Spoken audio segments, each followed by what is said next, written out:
a fonte interior. Se te sentes à beira de um poço sem água a requisitar alimento para tuas carências e necessidades, olha para a ausência do que aparentemente te falta, a fim de que encontres o que verdadeiramente necessitas. O que sustenta a alma no caminho da realização interior é a fonte sagrada que brota de dentro de si mesmo, nascida dos lençóis freáticos da inspiração e da conexão com o divino.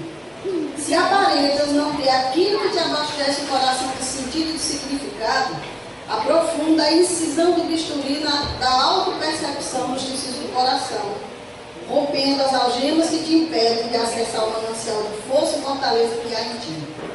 Aquilo que te sustenta nasce de dentro, brota do centro e preenche-te inteiro, fazendo-se fonte em ti. Com essa mensagem, nós vamos convidar agora o nosso amigo Marlos, que já esteve conosco em outros momentos e que, assim, com muito carinho, sempre que a gente convida, ele está aqui trazendo para nós aquilo que a gente gostaria de ouvir de alguém que com certeza vai ter a habilidade de falar para nós sobre a finalidade da vida. Não é a aquisição da felicidade, mas a busca de sentido. Marlos Ribeiro, psicólogo, com vocês.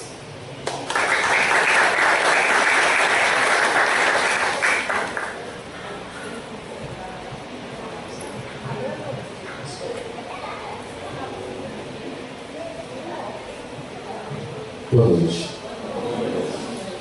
Ainda bem que eu vim de bode, porque senão ninguém entendeu nada.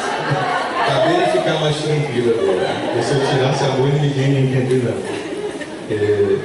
Eu gostaria de agradecer, assim, mais uma vez, essa oportunidade de estar aqui, o convite da casa, na figura da Dora. Foi, assim, um convite que não só agora, nesse momento em que falo com vocês, me agrada, mas desde o momento que o convite chegou. Eu peço sempre, faço uma ressalva no início da minha fala. Eu não gosto muito de preparar a apresentação do PowerPoint. Até quem foi meu aluno sabe disso. Eu evito usar um pouco esses recursos. Gosto muito de trabalhar mais próximo das pessoas, né? Eu estava conversando agora há pouco com os colegas dizendo, se fosse em outro lugar, eu já tinha mexido e feito uma roda para poder ficar mais pertinho de todo mundo e fazer a coisa fluir um pouco melhor, né? Até para a gente ter a oportunidade de ir transformando o conteúdo que a gente pretende abordar nesse momento com vocês. E foi exatamente isso que aconteceu. Talvez tenha sido o convite que chegou com mais antecipação nessa questão do Setembro Amarelo. É sempre um momento assim que aumenta o trabalho, porque muita gente quer falar, e esse é o objetivo da campanha. Que bom que a gente está conseguindo quebrar alguns tabus em falar sobre a questão do suicídio, né? Então a gente vê que realmente durante esse mês a gente consegue ver o amarelinho percorrendo alguns locais da cidade, né? Mas o convite da Dora foi um dos primeiros que chegou, e aí isso já começou a me mobilizar, porque ela já me deu o tema pronto, né? Falar sobre essa questão. E aí também esse tema começou a ser trabalhado a partir de mim, porque eu fui começar a pensar, se a gente vem para cá hoje e começa uma fala dizendo que a aquisição da felicidade não é o objetivo, é o que então? Se a grande maioria de nós passa boa parte da vida atrás disso, como é então que a gente costuma pensar nessas questões, como é que elas se refletem na nossa vida? A gente tem uma maneira de pensar a vida e sobre vários aspectos, pensar através de opostos, pensar a partir da comparação e geralmente de comparação de pontos de vista extremos. Então, quando a gente fala que a felicidade não é, a aquisição da felicidade talvez não seja o objetivo da vida, então o objetivo da vida é a infelicidade, é a tristeza, é o sofrimento. A gente está sempre habituado a pensar as coisas ou pela presença ou pela ausência, ou pelo tudo ou pelo nada, né? Uma coisa bem maniqueísta mesmo, que traz aos extremos para essa comparação. Talvez pela nossa dificuldade de compreensão de que existe, né, uma graduação muito grande em quase todos os aspectos da vida, e a felicidade é exatamente talvez o melhor exemplo quando a gente fala dessa graduação que existe.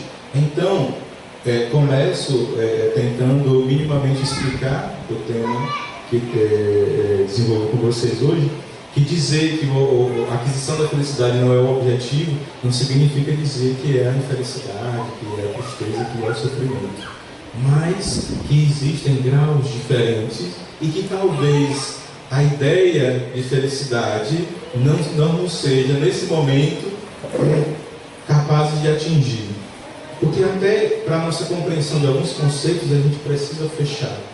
Então, para que eu possa compreender a felicidade com plenitude, eu preciso ter alcançado.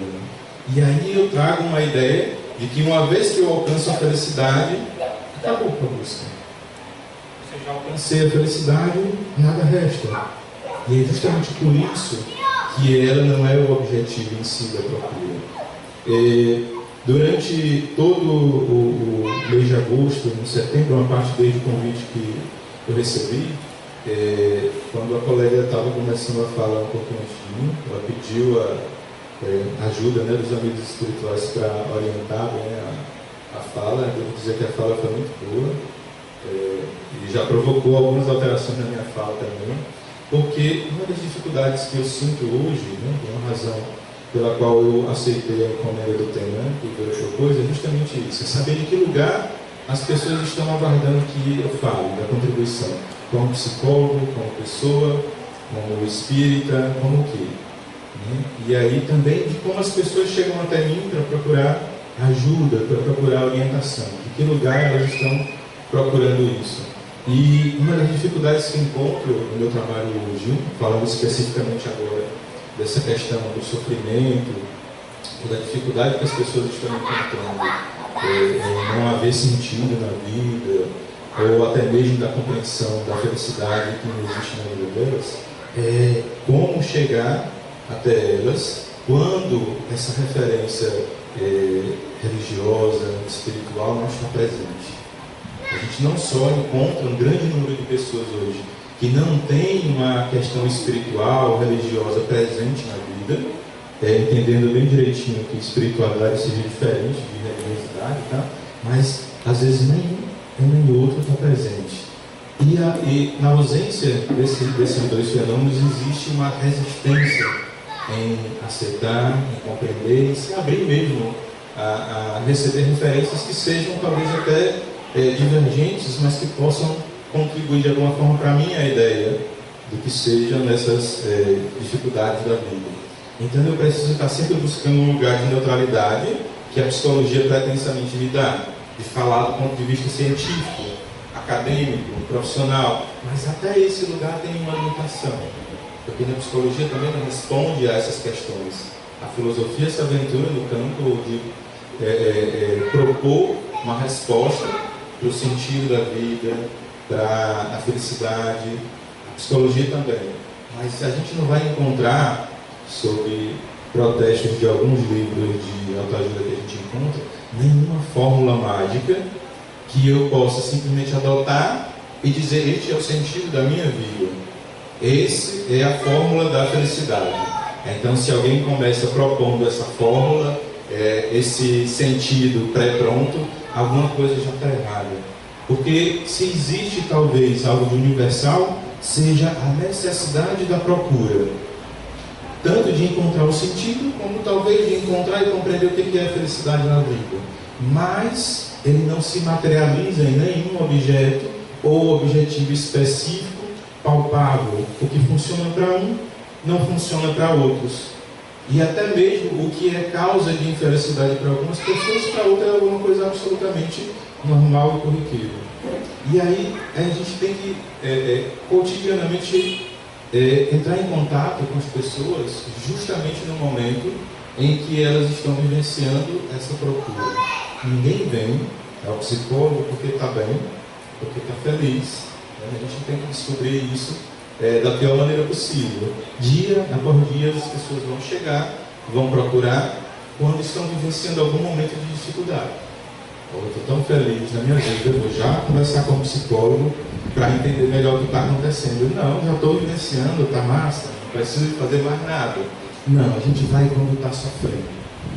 E justamente porque está sofrendo, porque está infeliz, porque não está compreendendo o que está acontecendo, acha que não existe felicidade na vida. E aí, um depois do outro, eu começo a escutar as razões pelas quais as pessoas acham que estão infelizes, porque não estão conseguindo ver sentido em viver, porque não estão mais suportando as dores e os sofrimentos que estão presentes na vida. E aí, um senta e fala que a razão para aquele sofrimento, para aquele desespero, para aquela descrença na vida é, por exemplo, o fim do relacionamento. Já sendo outra pessoa que diz: terminei o relacionamento, eu estou muito bem, mas não estou feliz, não estou satisfeito, porque perdi o emprego. Já senta outro que perdeu o emprego e está muito bem, daqui a 2 meses encontra de novo, mas tem conflitos familiares muito terríveis, não consigo mais suportar isso. Ele sai e chega um outro que diz assim: rapaz, minha família não é fácil, mas eu estou de boa com isso. Porém, eu não consigo me ver fazendo sucesso, eu não consigo ver sucesso naquilo que eu faço. Então, se a gente abrir esses últimos 10 anos de trabalho, uma coisa que eu pude constatar é que não existe de fato uma razão para infelicidade. Não existe de fato uma razão para o sofrimento absoluto. O que é para um não é para o outro. O que é um desafio transferido para algumas pessoas, para outras é alguma coisa superada. Então, é uma busca absolutamente individual, pessoal. E aí talvez resida as primeiras pistas para a gente compreender as respostas para isso.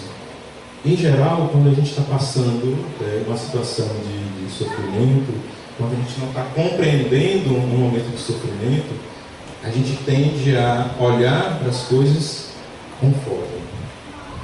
Até o colega abordou, foco no problema, né? O Rodrigues fala que a gente mudou os 3 focos, foco no problema. Aí não é nem na solução, é no problema, eu só enxergo ele, fico centrado nele.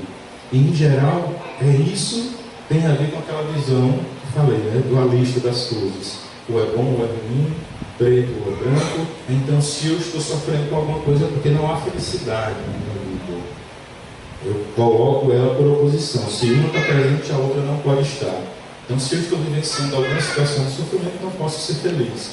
Em geral, todo o trabalho se resume a isso.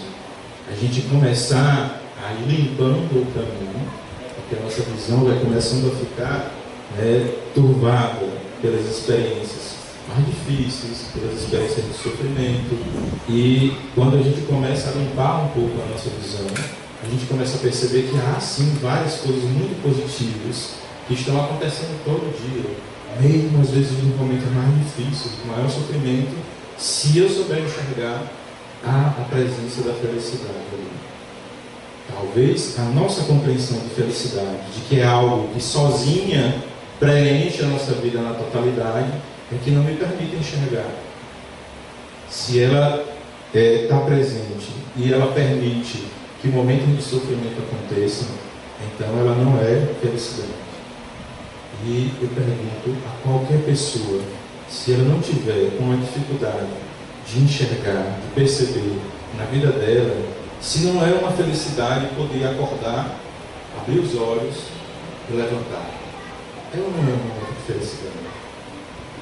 Poder sentar na sua cama, na sua rede, na sua cadeira e respirar com plenitude não é um privilégio, não é um motivo de felicidade, mas é tão sutil e acontece de maneira tão gratuita que a gente já não consegue mais perceber.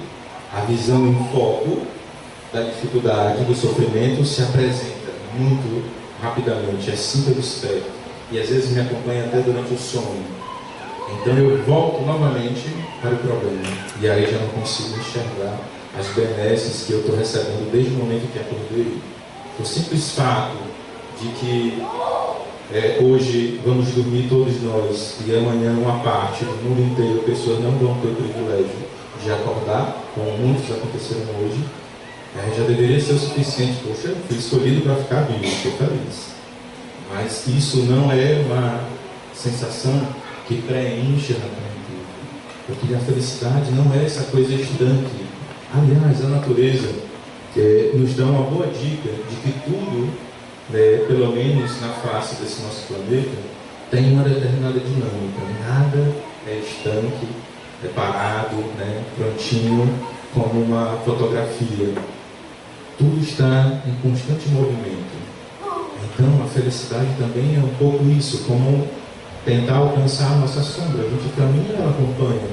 Se eu tenho um problema e no movimento na direção dele, ele também vai se estender um pouco mais.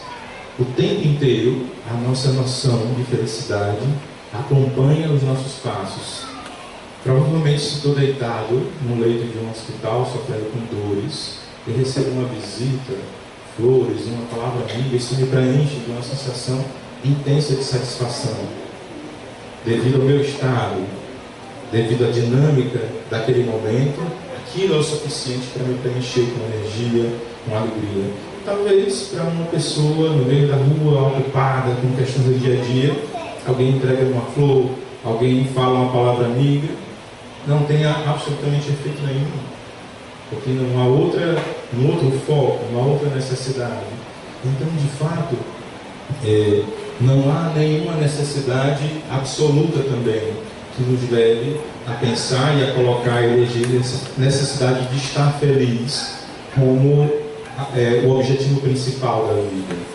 E aí a gente tem uma grande questão, porque se isso talvez esteja claro agora nesse momento que a gente está conversando, no nosso contexto social, nesse momento que a gente está, não é essa a verdade que prevalece. Dia após dia também encontro pessoas, recebo pessoas sofrendo justamente porque acham que estão falhando em algum aspecto da vida, porque não estão felizes. Como se a felicidade se constatasse através de um sorriso, ou sentir-se completamente bem, com a ausência total de problemas. No campo da saúde, a gente já começou a modificar isso, porque a gente há muito tempo pensa, e talvez ainda hoje alimente essa ideia, de que estar saudável, ter saúde, é a ausência de doenças. Até mesmo dentro da Organização Mundial de Saúde, a gente começou a mudar isso. Não é a ausência de doença que significa ter saúde.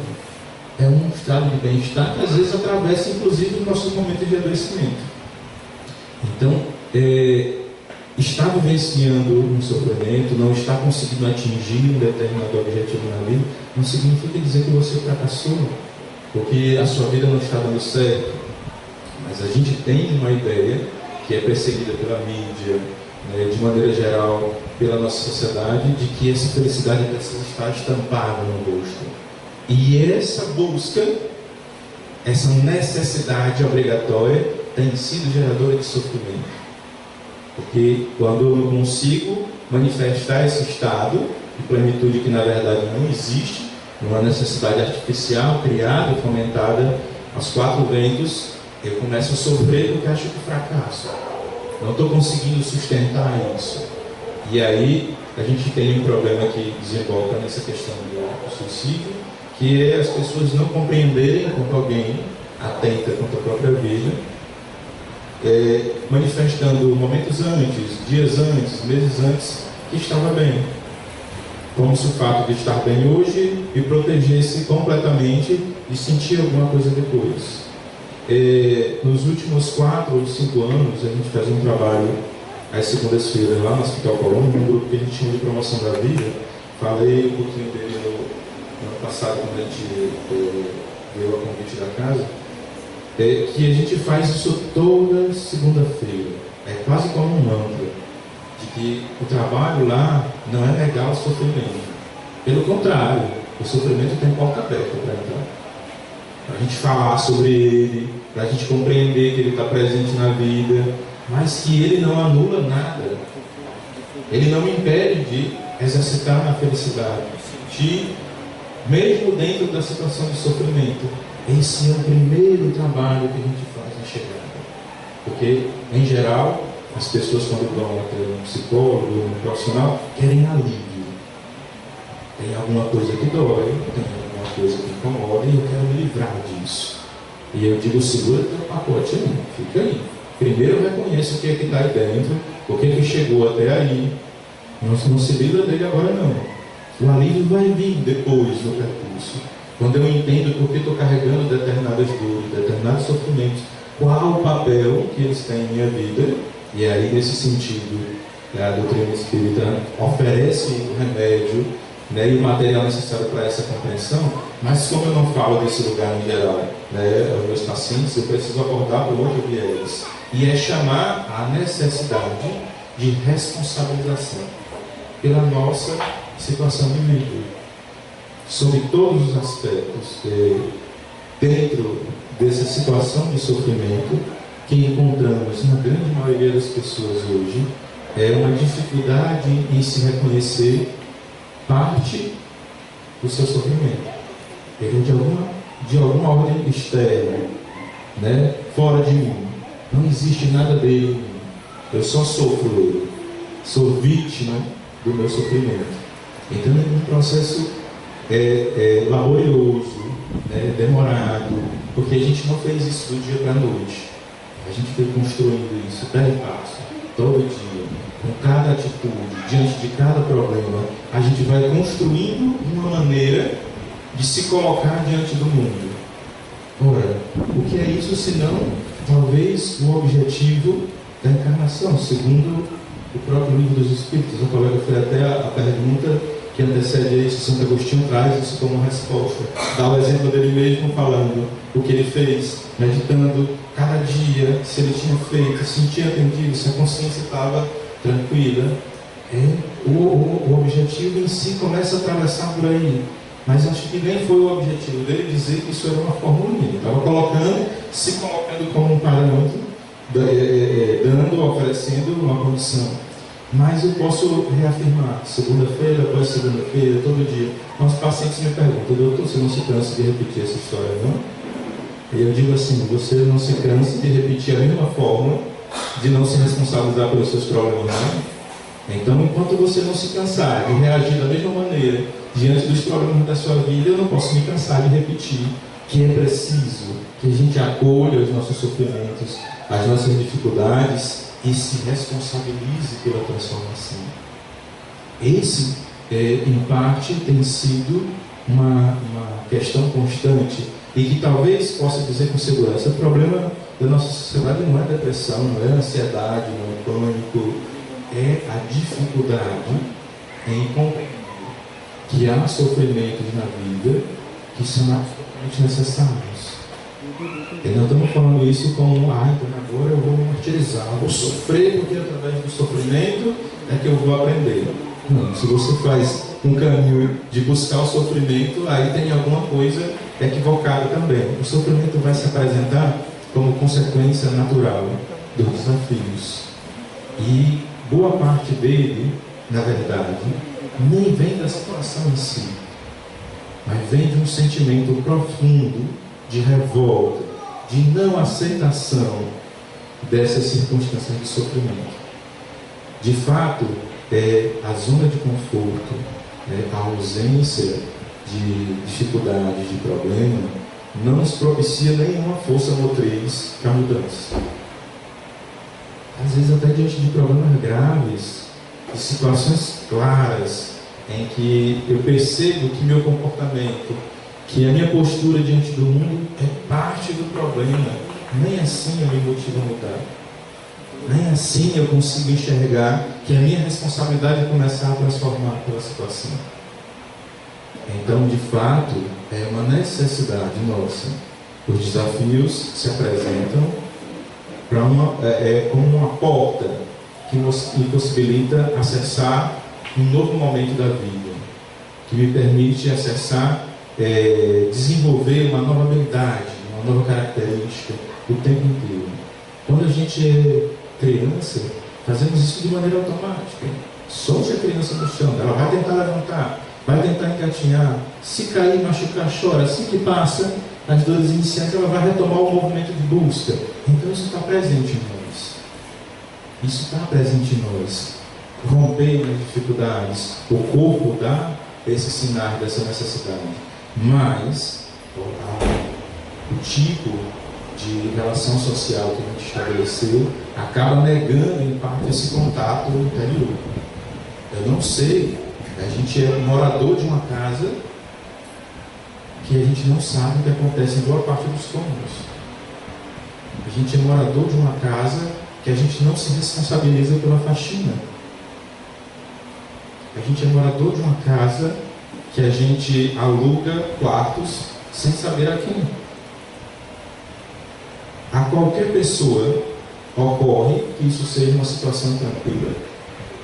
Você está numa casa que você não conhece todos os cômodos, numa casa que você não faz a faxina, que você não limpa, tá? Entregue a alguma sorte que vai fazer essa limpeza. E principalmente que há pessoas morando, entendam pessoas agora, circunstâncias, problemas, morando nessa casa sem que você saiba nem o que é. Esse é um quadro comum. Quase todas as pessoas que chegam buscando auxílio, tentando compreender. Como é que você pode se permitir sentir pequenas gratificações da vida, momentos de felicidade, se você não sabe o que está acontecendo no seu interior? Não é possível ter um sono tranquilo dessa forma. Não é possível se alimentar bem dessa forma. Então, eu encontrei situações extremas. Pessoas que tomavam a mesma medicação há 10 anos, nem sabiam mais porque tinham começado a tomar determinados remédios. Aconteceu um problema na vida, por alguma razão ela se desequilibrou, perdeu um pouco o controle das coisas, aí começou a tomar algum remédio, fazer um tratamento, e depois, até por conta de toda a deficiência que a gente tem ainda nos nossos serviços de saúde, se ateve a renovar receitas, a manter o remédio funcionando. E olha, isso não tem nada a ver, não é uma coisa exclusiva de quem tem algum transtorno mental, não. Todos nós fazemos isso. Sentimos uma dor e o nosso primeiro pensamento é remédio. Pegar alguma coisa que me faça parar de sentir aquilo. E exatamente por que essa dor apareceu? Por que esse problema está presente na vida hoje? É necessário que a gente seja prático nessa hora de demonstrar. Ninguém está falando em nenhuma situação muito complexa, não. Eu chego em casa hoje e sinto uma dor na cabeça, meus olhos estão ardendo. Coisa fácil, passo aqui na saída no toureiro, R$5, e volto com uma sacola de remédio para dor. Posso até escolher fazer um coquetel deles. Durmo que é uma beleza. E essa dor que se apresentou, quem ia dizer o quê? Porque como eu vou dormir agora, não vou sentir nada, eu vou acordar outro dia agora, ela perdeu. Eu perdi o recado ao fazer isso. Se eu tivesse suportado um pouquinho mais, vivenciado o processo e até me permitido olhar para dentro para compreender se tinha alguma atitude minha naquele dia que tinha contribuído para que essa dor aparecesse, talvez eu tivesse captado a mensagem. Fiquei ontem no celular até as 2 da manhã, olhando rede social, fiquei lendo um livro com uma luz inadequada, meus olhos estão dizendo, não faça mais isso. Procure uma luz melhor, dê um intervalo, diminua o tempo de uso do aparelho celular. É isso que minha dor estava querendo dizer. Mas eu teria que dormir com dor? Não, também não precisava se machucar esse ponto.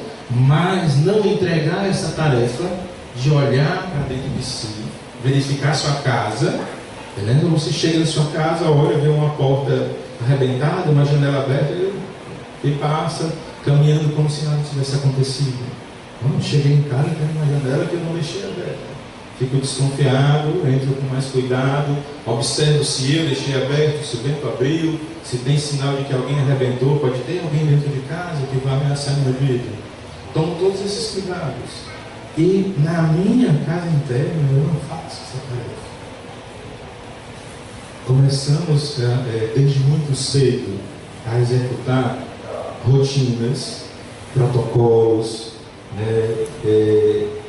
maneira de viver. Né? A escola é a nossa primeira, é o primeiro protocolo, é a nossa primeira entrada em repetir fórmulas sociais. Desde muito cedo a gente vai ter que cumprir horário, vai ter que ver determinadas matérias, vai ter que aprender regras de convivência.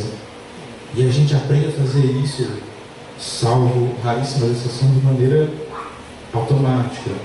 Quando alguém começa a não seguir essas formas, a gente taxa de problemático e começa a tentar corrigir para encaixar, né? Kardec, como bom educador, conseguiu perceber muito bem que isso não era uma verdade absoluta. Existem outros processos em educar que a gente precisa fazer. Mas hoje é esse processo, não só a escola, mas a todas regras e protocolos que a gente precisa seguir socialmente, tem provocado uma certa escravidão mental. Porque ninguém pergunta a uma criança se ela quer entrar na escola. Ninguém pergunta se ela quer chegar às 7 ou às 8. Reclamamos se ela se atrasa. Faço isso com meu filho todo dia. Bora, rapaz, está na hora. Aí se ele diz a mim, papai, estou cansado, não quero dormir. Acho estranho, quebra a nossa rotina. Cria todo um problema de logística no nosso dia a dia. Não posso simplesmente chegar e dizer, tudo bem, fica em casa hoje. E aí, tenho que ficar com ele, porque não pode ficar só. Aí ligo para o meu trabalho e digo, olha, não vou hoje, meu filho está com sono, vou ficar com ele. E o chefe não vai entender, vai dizer, não, que história é essa? Então, as nossas rotinas que servem, sim, para organizar, né? Você imagina se a gente marca na palestra às 17 e alguém chega às 20 horas porque estava descansando um pouquinho mais. Aí uma grande maioria do pessoal vai embora. Então as regras existem para minimamente organizar e criar, né, num ambiente comum onde a gente possa se relacionar. Mas eles não podem ser uma escravidão mental para a gente. E em grande número de pessoas está acontecendo isso. Quando alguém não consegue se encaixar nessas regras, vem um sentimento de fracasso terrível. Então eu preciso sair da escola e preciso começar a pensar imediatamente numa profissão. É quando alguém não reproduz esse caminho, vem cobrança. De fora para dentro e internamente. Eu não me reconheço, então, como a grande maioria das pessoas. E aí a gente vive realmente um clima de adoecimento de um grande número de pessoas por não se sentir capaz de atingir essas expectativas sociais, de não se encaixar nessas regras. Ele não consegue enxergar sentido para a vida, porque não está dentro daquilo que está previsto. Mas quem disse que mesmo tudo que foi previsto socialmente serve, né, para todo mundo? Como se todo mundo viesse aqui hoje o pessoal está usando a camisa amarelinha, mas não quer dizer que todo mundo tivesse que vestir, nem todo mundo gosta de amarelo. Não é porque fica bem em algumas pessoas que vai servir para todo mundo. Então a gente precisa flexibilizar um pouco essa compreensão para acolher a diferença em vários aspectos, mas principalmente em compreender que nós temos ritmos diferentes de percepção, de evolução, de sentir, e isso de maneira geral tem sido causa de sofrimento, porque a gente cria uma expectativa de que todo mundo sai, né, nasce e vai seguir uma marcha reta, né, perfeitinha, até o fim dessa encarnação. Aí não é isso. Justamente há problemas e dificuldades que têm a ver exclusivamente com o meu percurso. Então, eu não vou encontrar em determinado momento da minha vida, como se fosse um mapa da mina, eu estou caminhando, encontrei o sentido da minha vida. Às vezes as pessoas confundem isso com escolhas profissionais, ou com uma conquista material, ou com um relacionamento. É uma pessoa de pensar, eu tenho que, se eu encontrar a pessoa da minha vida, eu me casar, terei atingido o objetivo da minha vida. E confundem com isso também. O objetivo talvez não seja algo que se encontre, talvez seja algo que se percorre, um caminho. Então, se você senta e espera, né, como alguém dando uma ordem para o início da missão, esse é o teu objetivo, agora caminhar, provavelmente vai ficar esperando boa parte da vida, porque a cada dificuldade, a cada problema, a cada momento de sofrimento, eu preciso produzir algo em termos de comportamento, em termos de habilidade, em termos de uma nova maneira de me relacionar com o mundo. A cada oportunidade dessa, eu vou construindo uma peça desse objetivo. É como um quebra-cabeça em que não recebemos todas as peças de uma vez. A cada desafio cumprido, eu recebo uma peça. E não recebo na ordem certinha, numerada, 1, 2, 3, então eu vou encaixando. Às vezes, por alguma razão, consigo acelerar um desafio da minha vida, supero e recebo uma peça lá na frente. Ela não vai fazer sentido agora, mas não é por isso que eu vou descartar. Seguro ela comigo. E um dia, por conta de outras realizações, encaixo aquela peça e tudo faz sentido. Mas ainda não me diz como algo pronto, acabado, porque talvez seja justamente aí que dá a expressão que todos vocês já ouviram quando a gente fala dessa temática da felicidade, né, que é lá do texto bíblico, que a felicidade não é deste mundo. E aí parece que o que me sobra então é só sofrimento. E não é. Talvez não seja deste mundo nesse sentido, de que eu não vou encontrar ela acabada, pronta, como algo ok, está aí, né? Como um artista que produz sua obra e deixa estar pronta, entrega ao mundo. Talvez o prêmio só vá se completar, esse quebra-cabeça, o sentido que eu tanto busquei a vida inteira, só se complete com o próprio ciclo da vida. Então é algo que eu preciso caminhar durante a minha vida inteira, com fé, como foi pedido, com confiança. E aí sim, vou ter recolhido todas as peças necessárias a montar o meu quebra-cabeça. Caminhei e fui fazendo o sentido da minha vida. E é justamente por isso que tanto se fala, não só dentro da doutrina espírita, da necessidade de movimento, né? Chamamos de evolução. Não fomos feitos com efeito, não fomos feitos para parar, para não fazer nada, para se acomodar. Em geral, quando a gente se põe em marcha, a gente está começando a entrar numa harmonia com tudo que move esse nosso planeta. Mas quando a gente resolve parar, se prender a qualquer dos aspectos, a qualquer momento da vida, aí o sofrimento se intensifica. Quando, por ocasião do acompanhamento dos pacientes que chegam nas situações mais difíceis que vocês possam imaginar, eu digo sempre, durante essa campanha sobre a prevenção do suicídio, que a gente não precisa ter a solução para o problema de ninguém para achar que pode ajudar. Isso é o principal pensamento que paralisa o movimento de ajuda. Imagina que alguém vai chegar e dizer: estou sofrendo muito, estou devendo 50 mil reais, me ajuda. Não tenho 50 mil reais, não posso fazer nada. Eu não tenho que ter a solução para o problema de ninguém para ajudar. Esse é um processo que me liberta para ajudar o sujeito a encontrar as suas soluções, que talvez não sejam imediatas, que talvez não sejam plenamente satisfatórias, mas quando eu me proponho a entrar no movimento de busca dessas soluções, eu estou ajudando. Então esse pensamento paralisa e a gente precisa compreender. Eu não tenho que ter a solução para o problema de ninguém, mas posso estar disponível a percorrer esse caminho em busca dessas soluções, totalmente ou parcialmente, dependendo do momento da vida que o sujeito se coloca. Então chegam pessoas em situação de grande sofrimento, que sempre, naquele momento, é preciso que eu compreenda isso de antemão. Para quem está vivenciando um grande momento de sofrimento, ele parece insuperável, porque eu ainda não estou pronto para compreender ele na totalidade. É só o final, a história do caminho, das peças. A pessoa que está passando o problema, que está sentindo a dificuldade, ela não tem todas as peças, por isso não compreende, eu não posso cobrar isso dela. Então isso me faz ser solidário.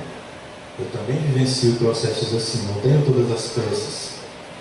A estar ali, naquele momento de vida, é uma das peças que eu preciso do meu quebra-cabeça. Então sou solidário com o meu irmão, com a pessoa que me procura, no sentido, estamos aqui os dois, procurando mais uma peça.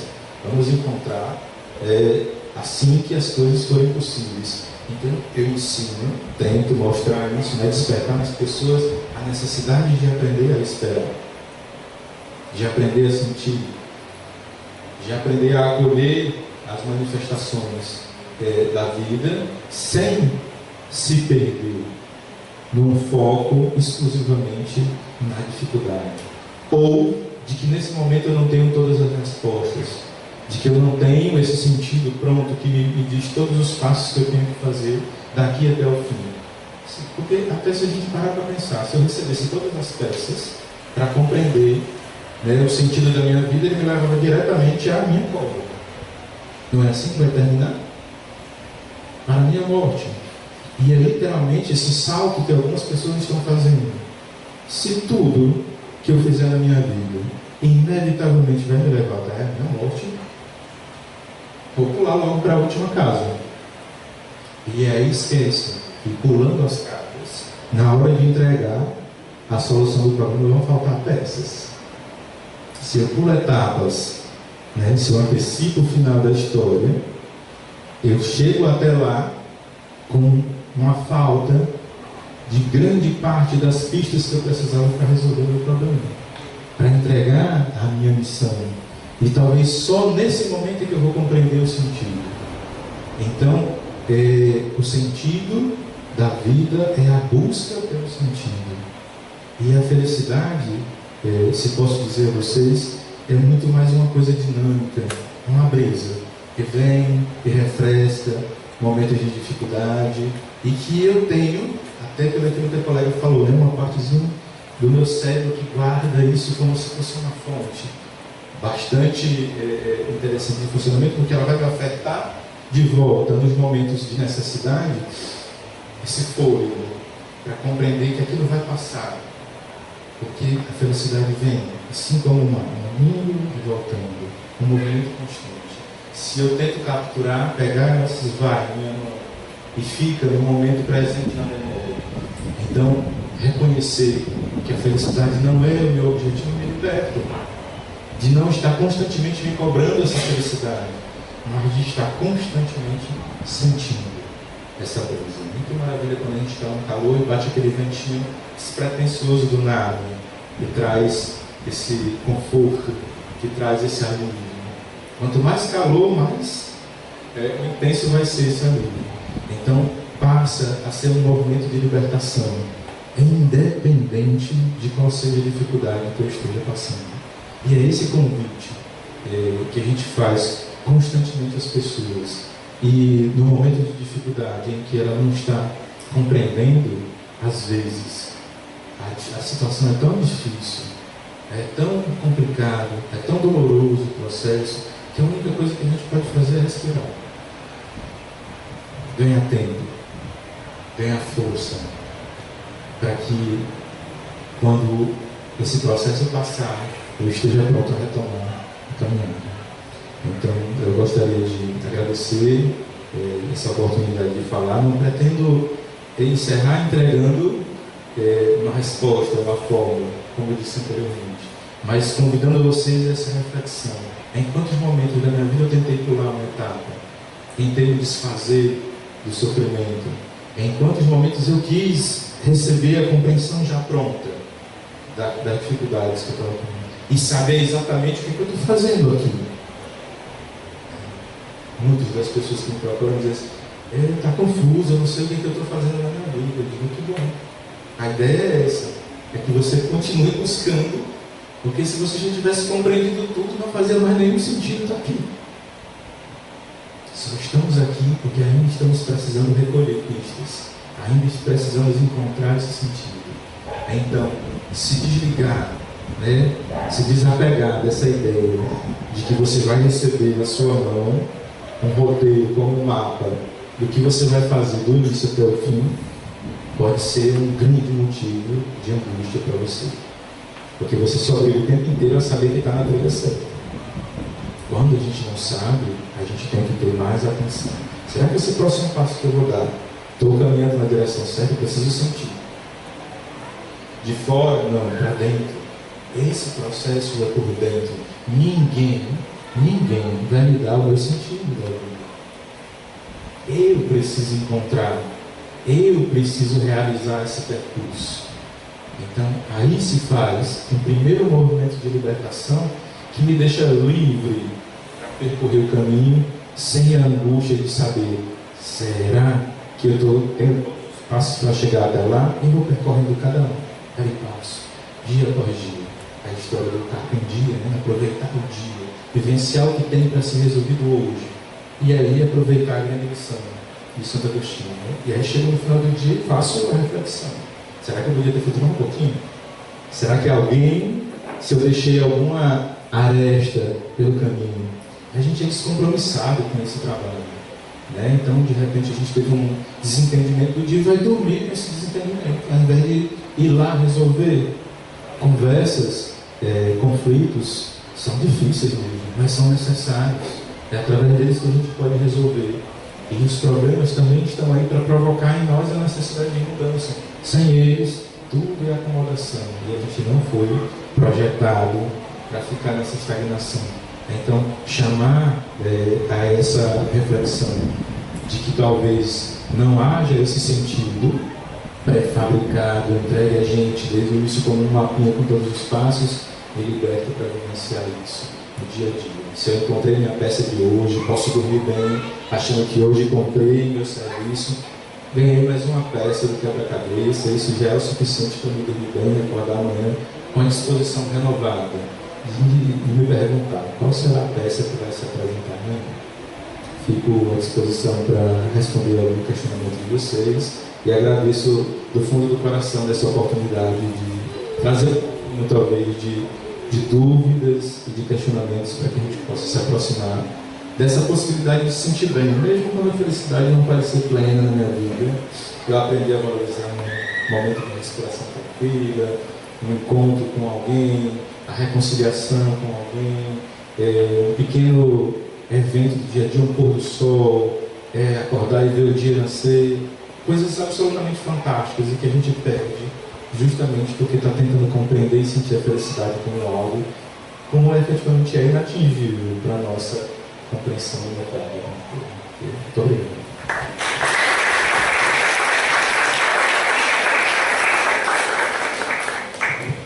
Quem tem perguntas?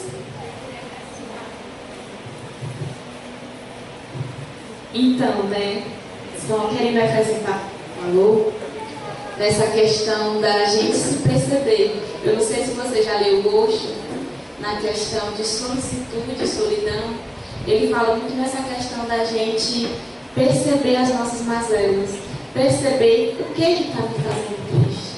Às vezes a gente se esconde muito nisso. Por exemplo, é tão ruim sentir a tristeza, mas eu perceber o que me deixou triste hoje.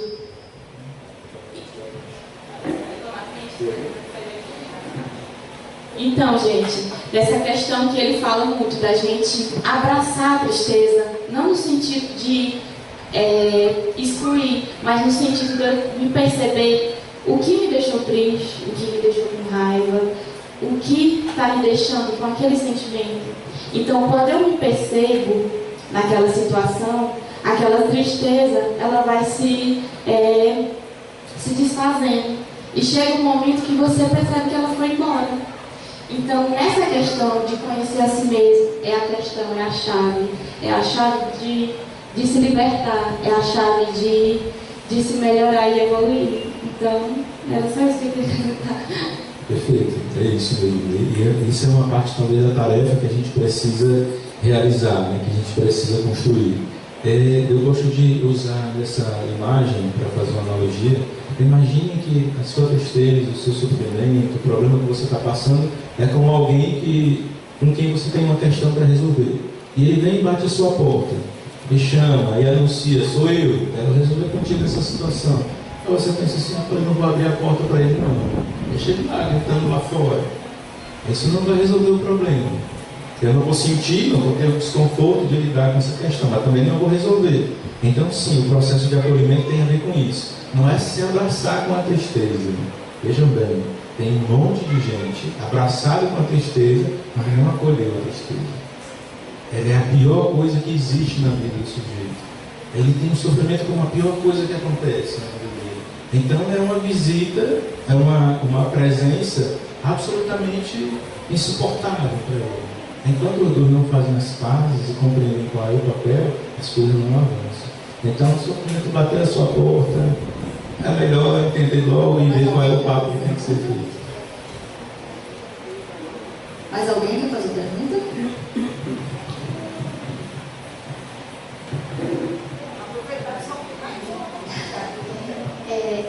Eu gostei muito quando você falou da questão de ajudar, não necessariamente resolver o problema, mas parar para acolher, né?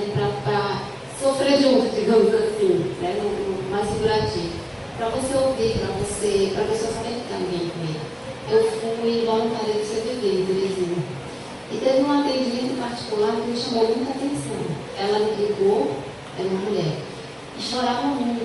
E a gente começou a conversar. Eu fazendo um atendimento com o procedimento que tem que ser feito e ela falando bastante. E no fim ela disse, olha, estou desligando feliz, porque eu vi para você chorando e eu estou sorrindo.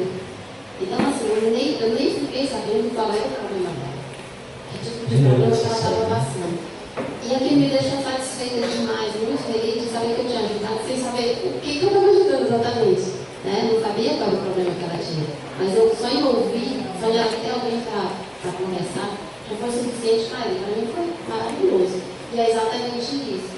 É você saber que pode ajudar e não necessariamente você resolver, mas você ouvir. Né? O estar junto, às vezes, é muito mais resolução do que você chegar a entregar tudo pronto. Né? Porque ela parou e se escutou também. Esse talvez seja a tarefa principal, né? Ajudar o outro a se escutar.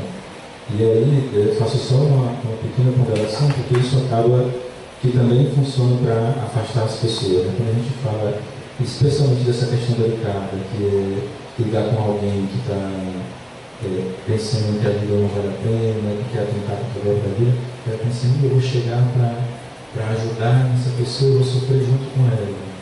Quando eu falo não tem uma solução e vou me aproximar, não estou chegando para sofrer junto com ela. Estou ajudando, chegando para colaborar com uma perspectiva diferente. E principalmente nesse trabalho que você mencionou muito bem, de ajudar que a própria pessoa se escute, reconheça dentro do que está acontecendo a participação e que existe uma vida toda rolando para além daquele problema que foi construído e que tanto era a prova disso que ela nem trouxe o problema em si, né? Só queria trazer um pouco dessa tristeza para fora. Porque naquela história que eu falei, essa metáfora da casa, né? Se não sei o que está acontecendo internamente, né? Tem vários quartos dessa minha casa que estão fechados, tudo pode acontecer e eu não consigo ter nenhum controle sobre isso. Então a primeira coisa que eu tenho que fazer é começar a abrir essas portas, dar uma boa olhada. Primeiro, e uma parte do que a gente ajuda é justamente a colaborar em vencer esse medo de se abrir. A última pergunta, quem tem?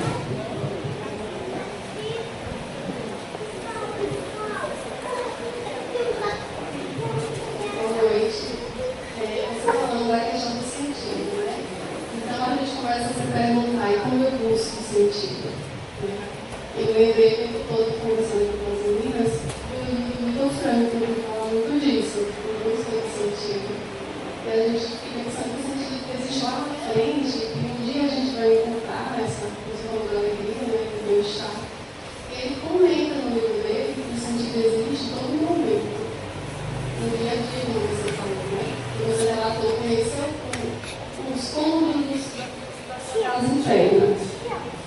E esse livro do Victor Frankl, eu li relato na época da Segunda Guerra, né, que ele viveu no campo de concentração, né, então, a gente tem que parar de se perguntar onde é que existe o sentido, onde é que existe a felicidade, e fazer aquilo que você falou, né, todos os dias a gente plantar, né, a semente, porque o Espiritismo prega muito isso.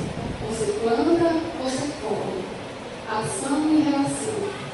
Então, muitas vezes a gente quer colher uma semente que a gente não está plantando. Né? A gente quer a casa limpa quando a gente não se dispõe a fazer a faxina. Então, a minha pergunta era, quando eu não sei buscar esse sentido, né? Como é que eu chego? Como é que eu percebo? Volto na metáfora do quebra-cabeça. Se olha para a figura completa e entendo que não tenho todas as pistas, porque eu não sei qual é o sentido que eu devo fazer. Se tenho algumas peças na mão, elas não me dizem da totalidade do caminho. mas se eu abrir um pouquinho a minha percepção, cada peça me dá um pouquinho desse sentido, né? Uma mudança de cor, um pequeno traço. Às vezes eu tenho que refazer o caminho. Penso que aquela peça me serve aqui, mas na verdade me enganei, ela serve em outro lugar. Mas ela não deixou de ter um sentido em si, porque eu fiz uma avaliação equivocada naquele momento. Então, compreender que cada peça tem um sentido em si, guarda essa essência. Quando na totalidade se junta tudo, cada peça tem importância. Uma delas fora do lugar torna todo o restante do quebra-cabeça sem função. Então, reconhecer cada peça em cada momento, mesmo que naquele instante exato eu não consiga compreender na totalidade, porque a minha avaliação seja um pouco, digamos, equivocada, não é esse o termo adequado, mas uma falta de eu consigo compreender que talvez a minha atitude ali seja em acolher as peças, né? Um pouquinho do sentido. E aí, então, esperar nesse momento passa a ser um processo natural. É não uma expectativa constante que precisa me mobilizar ao resultado final, mas em cada parte. Aí a minha busca fica centrada em cada parte, em cada momento da minha vida. Um desafio se apresenta, então o sentido da minha vida passa a ser estar vencendo aquilo na plenitude. Talvez seja assim. A felicidade está onde a pomos, mas nunca pomos onde nós estamos. O que você me diz? Concordo. Aí que está. Eu agradeço a todos vocês por terem direcionado o tempo de vocês para esse momento, estar com a gente aqui. Para mim foi extremamente proveitoso, gratificante, espero ter sido para vocês também. Agradeço a Rosalina, agradeço ao Marlon, agradeço a Patrícia que não está presente, teve que voltar por conta do filho dela, que pode se ausentar muito, como ela me disse, também não podia trazer, que nem ia dar certo. E assim, nós estamos encerrando a programação do Setembro Amarelo, que a gente espera não seja só no setembro. Que a gente esteja sempre discutindo essas questões em nossas casas, que a gente esteja sempre trabalhando essas questões, porque nós trazemos elas no nosso dia a dia. Se hoje eu não estou nesse momento de Setembro Amarelo, se eu não estou precisando de um acolhimento, de um aconchego, daqui uns dias eu vou precisar. Então, para a gente se trabalhar nesse sentido, principalmente de a gente se perceber enquanto trabalhadores da casa, tem muitos trabalhadores de casa inscritos aqui, a gente se perceber esses acolhimentos também de um com o outro. Porque às vezes a gente se programa, se organiza para receber quem está chegando e esquece de quem já está dentro da casa. E muitas vezes estamos pedindo socorro, estamos pedindo abraço, estamos pedindo acolhimento. Então que a gente volte a essas questões em outros momentos. E eu, sinceramente, se você não me disser não, eu vou estar lhe apertando de vez em quando, para a gente ter momentos como esse. Tá bom? Obrigada, agradeço aqui a turminha do teatro, as crianças, e vou convidar a Silvia para fazer a prece final, para a gente encerrar nosso trabalho. Quase que a gente cumpriu o objetivo, mas como o Marcos disse, esse negócio da gente está muito ali, seguindo, tem que ser a regra X, né? Passar um pouquinho.